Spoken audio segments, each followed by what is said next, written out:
Of all the skills we need to be successful as a manager, effective communication is by far the most important one, to not only be effective in our roles, but to also advance our careers. No matter whether you're a first-time manager or an experienced leader, investing in your communication skills always pays off. So let's zoom in and look into 5 strategies that will help you level up your communication and become a communication superstar. Welcome to the channel. My name is Sabine Renner. I'm an organizational psychologist, leadership and personal development coach and trainer, and researcher in the field of positive psychology.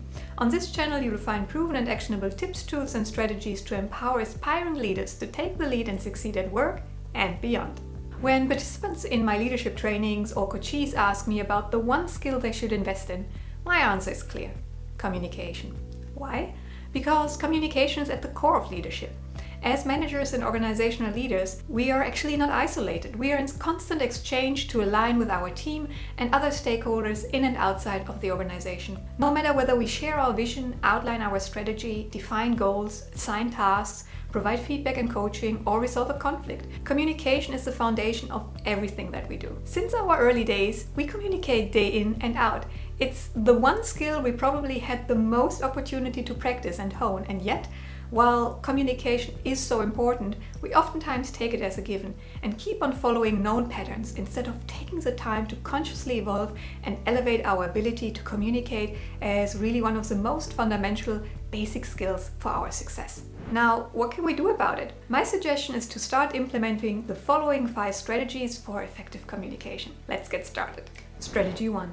Be intentional and communicate concisely. This strategy is really about beginning with the end in mind. Before you start to communicate, whether verbally or in writing, ask yourself what it is that you want to achieve. What outcome are you aiming for? Consciously set your intention and get clear on the desired outcome. Then think about how you as a sender could package your message in such a way that the recipient can understand it clearly and with as little friction and room for misunderstandings as possible. And that brings us actually to one of the biggest challenges in communication. In particular in a work context, it is so very tempting to assume that we just have to focus on conveying facts and figures and outline and agree on to-dos. Now that, however, is a very one-dimensional perspective. Communication is much more complex and there's typically more than one side to each message. According to renowned psychologist and communication scientist Friedemann Schulz von Thun, each message can be interpreted with regard to 4 different aspects. Now, the first one is typically the most obvious one, the facts. What is the objective content of the message that we would like to convey?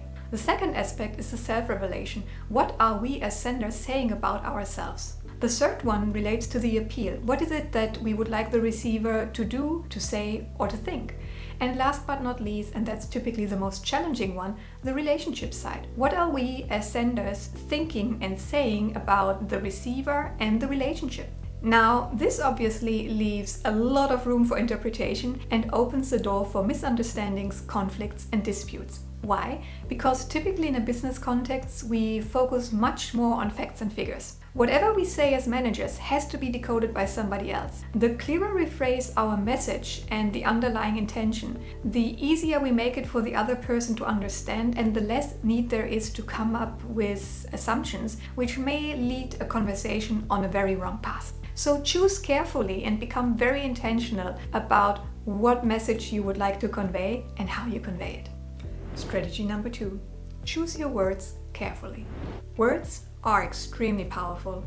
They have the power to destroy, but also to create, to pull somebody down or to lift somebody up. The way we phrase our questions or statements can either limit our perspective or invite us to broaden our horizon. They can put us in a state of being a victim with no control over circumstances whatsoever, or they help us to tap into our creative powers and resources and our ability to proactively respond and become the master of our destiny. Words shape how we look at the world and the reality that we perceive. Now, think carefully about the stories that you tell yourself as well as others. How can you phrase your vision and ideas in such a way that people feel inspired and want to follow and contribute? How can you assign tasks in such a way that people see them as an opportunity to rise and grow and develop themselves? How can you deliver feedback in such a way that people can not only digest it well, but also feel inclined to follow through? And how can you say what you want to say in such a way that it opens up a dialogue with others? To put it in a nutshell, how do you want people to feel? And what do you want people to think or do? Answer these questions carefully and then choose your words consciously. Strategy 3. Provide context and share the bigger picture.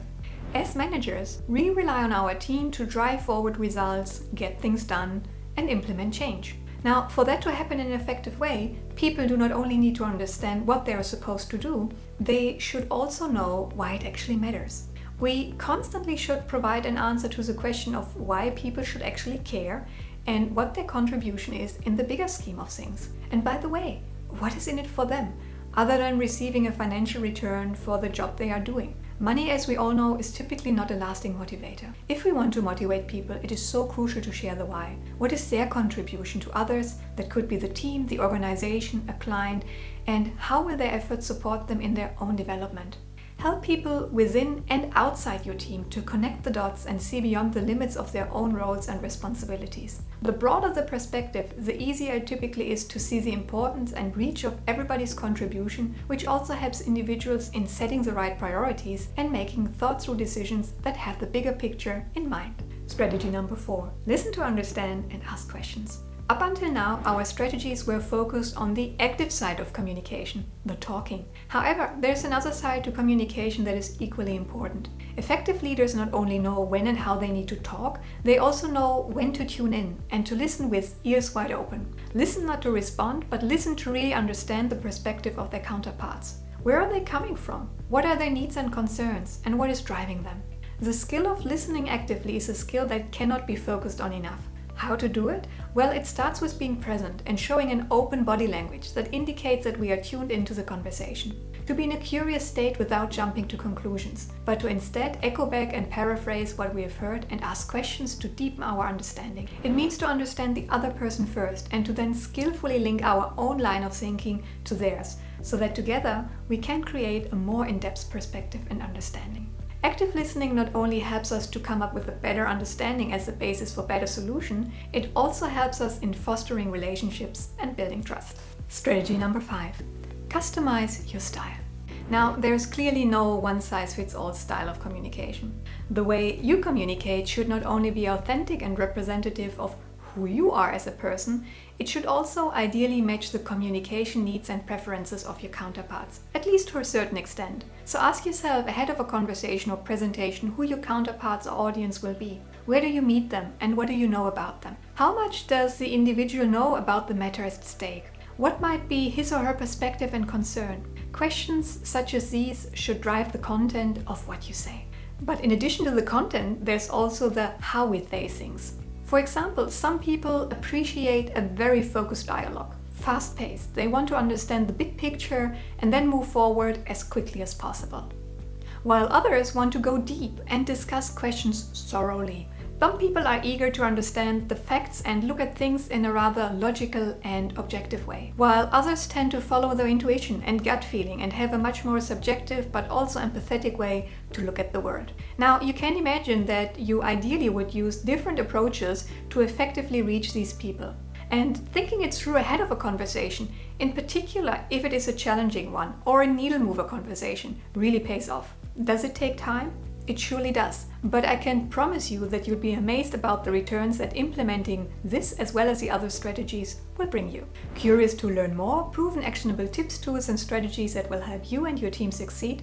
Well, then hit the subscribe button to stay tuned and check out this video in which I share strategies on how to give feedback effectively. Thanks so much for watching. I look forward to seeing you in the next video.